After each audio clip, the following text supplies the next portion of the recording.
communication is public speaking. And communications are important for career growth at all stages of your career growth. When you hone your public speaking skills, what you can do is develop yourself as a thought leader. You can inspire and motivate your teams, and you can also get buy-in for your ideas and be known for that which you want to be known for. So in this video, what I'm going to share with you are 4 key areas of focus that you can use to increase your communication skills in the workplace. Key focus area number 1 is powerful presentations. In some time or the other, you're going to be doing presentations, whether it be in front of your direct managers, in front of your team of direct reports, or your highest level managers or stakeholders and so on. There will be a presentation. Now, in a presentation, you do have some time to prepare, and chances are you know when the date of your presentation is going to be and sort of who's going to be there as well. So one of the most important skill sets under the umbrella of powerful presentations is to understand your audience. And it's not just about knowing who's going to be there and their job titles and what they do in the company. It's more than just that. It's understanding the deeper levels of what do they truly value? What is a priority for them? What are their wants? What are their needs in the moment? And having a real-time understanding of that. Because when you truly understand your audience deeper than on the surface level, this is how you can create a powerful message in your presentation that matches the audience where they're at. So that's the first part of powerful presentations. The second part of powerful presentations is to understand how do you adjust to the different formats of presentations. Because chances are at some point you may be doing a keynote address, you might be doing a panel discussion, it could be a progress report, it could be a communication in the boardroom, it could be a communication with the stakeholders, or it could be focus groups. Right? So there's various different types of presentations. So this is important to be able to adjust to giving different formats of presentations. And the third area of powerful presentations is to be able to understand how do I deliver a very strong, organized message. So this is where you understand what am I going to include in my presentation? What am I not going to include in it? And how do I organize and package the information or the data or the ideas or my perspectives in that presentation in such a way that it makes sense chronologically and it also makes sense in terms of delivery and receptivity. And then finally, the final area of powerful presentations is understanding how do I conclude my presentation with a powerful call to action? Because let's face it, you're not doing the presentation for the sake of doing a presentation. You have an intent coming into it. There's a purpose for it. At the end of that presentation, there's something that you want them to do. It could be approve of your budget. It could be that you want them to say yes to your idea. It could be that you want them to see things from your perspective, but there's a call to action there. So then the final part about a powerful presentation is how do you deliver a powerful call to action so that you can get and engage and motivate your audience to take that action that you want them to take. So this is the very first key areas of focus, which is a powerful presentation. Key focus area number 2 is inspiring impromptu. Now, impromptu is quite different from a powerful presentation, namely because when you are giving an impromptu communication, you don't have time to prepare. It's right there on the spot. For example, it could be you pass your boss in the hallway and they just stop you and say, hey, can I get a progress report on this? It could be all of a sudden at the end of a meeting, there's a separate discussion that starts to happen and your higher ups are asking you for your opinion on something, or they're asking you to contribute to the discussion that was just said. And in that moment, you got to respond. You have to say something. And that is impromptu. There's no time to prepare. You don't have the benefit of editing and deleting your message because all eyes are on you in that moment. Now, a lot of people tell me that impromptu is much harder than presentation for that reason.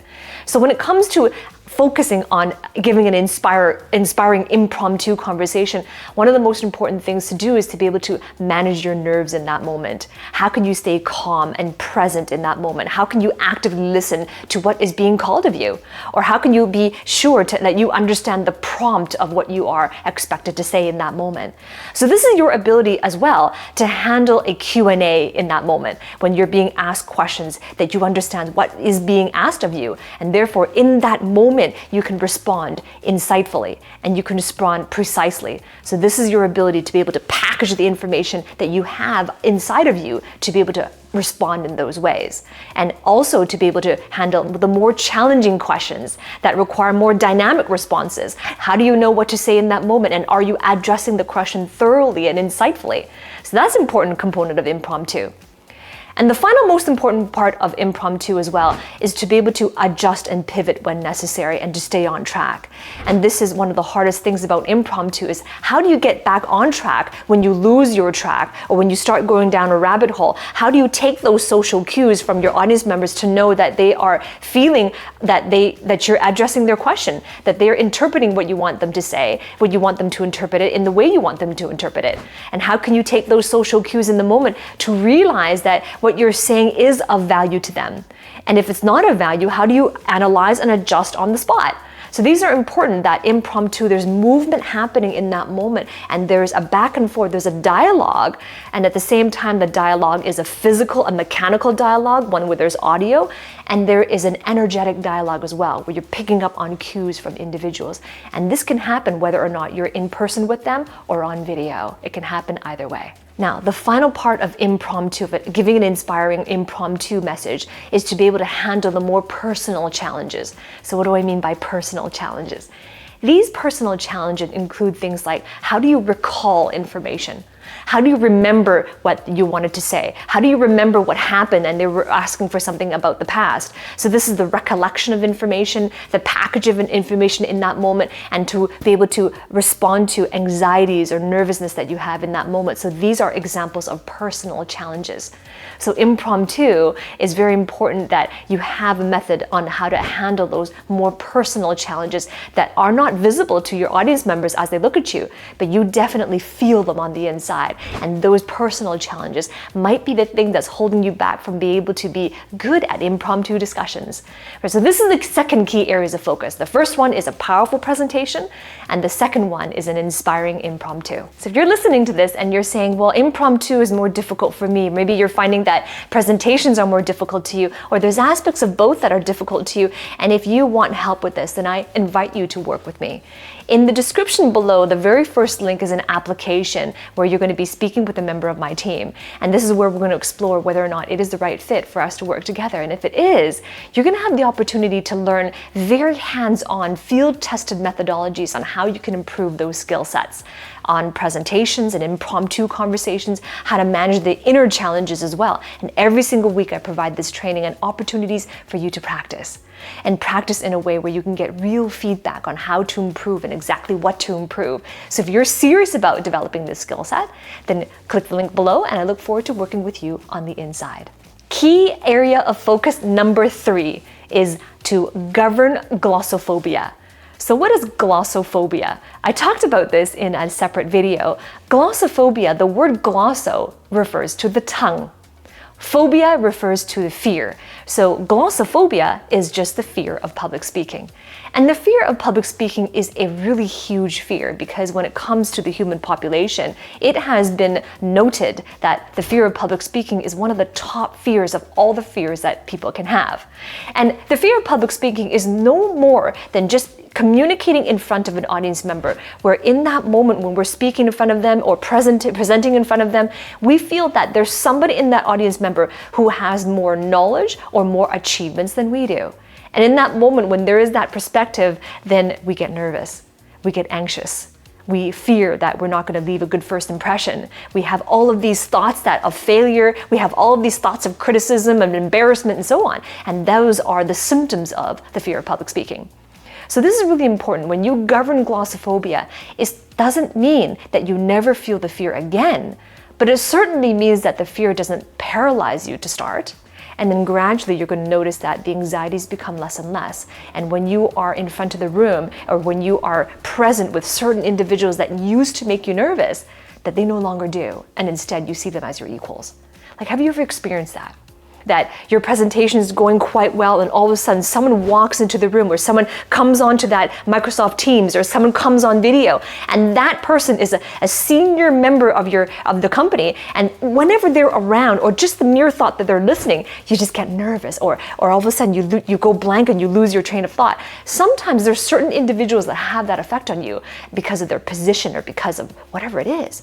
And I'm sharing with you the essence of why that happens is because of our perception that those individuals have more knowledge or more achievements. So this is really important. When you govern glossophobia, then you remove the barriers to be able to speak impromptu. You remove the barriers for you to be able to share your ideas authentically and freely in presentations. And this is how you can step up to lead the way that you were meant to lead. And key focus area number 4, this one is the most important, and this one is sustaining self-governance. So let's talk about self-governance. What is self-governance? Self-governance is your ability and your capacity to be able to manage yourself, to be able to manage your emotions, to be able to manage your mind, to be able to manage your presence, so that and manage your whole self in all areas of yourself. When you have self-governance, this is when the noises stop. This is when the anxiety calms down. This is when all the volatility of our emotions, the fears and the anxieties we have, this is when it calms down. And when it calms, we can truly be present. Have you ever noticed that? Is that as soon as the emotions become volatile within us, it's very difficult to really listen to what people are saying. And sometimes we're so concerned about, what am I going to say next? We're so concerned about making an impression that we don't even keep track of the discussion at hand. And we can't even remember. It's so hard to be present and calm of mind to be able to know what's going on and to really listen to what people are saying. And that can be an obstacle in terms of making the right contribution that people want to hear you make. And so your ability to be present is so important in impromptu, and it's so important in presentations. It's so important in creating meaningful relationships in the workplace as well. So your ability to be present depends on your self-governance. How can you manage your mind? How can you manage your emotions so that you don't allow your emotions to take over, but also so that you don't absorb the emotions from other people and take things personally? So there's two ways. It's a two-way. And as well, this is what allows you to be more authentic in your communications. Authenticity, so that you can show up as yourself, not show up as someone that you hope to be or try to be like someone else, but that you can show up as your whole self. Bring your whole self into that communication. Your ability to be authentic will escalate your leadership as well. Because when you are authentic, you're not afraid to say what you want to say. You're not afraid to get criticism. You're not afraid to have people disagree with you, because as you know, sometimes that is going to happen. You say something, you give your perspective, you give your opinion. Sometimes people agree, sometimes people will disagree. Sometimes people will like what you're saying, sometimes people aren't going to like it. And those things are going to be beyond your control. But when you are authentic, the focus is not going to be about being liked. The focus is not going to be making a good impression. The focus is just going to be on, how can I bring my whole self to this and be of service to my audience? So this authenticity and that presence allows you to lead in ways that are truly, truly impactful and confident as well. As I mentioned before, one of the most common fears is the fear of public speaking. And if you are realizing that it's paralyzing, it's preventing you from being able to share your opinions, then in the next video, I'm going to talk about how do you overcome the fear of public speaking. Right, that video is coming right up next. Don't go anywhere, and I'll see you right there.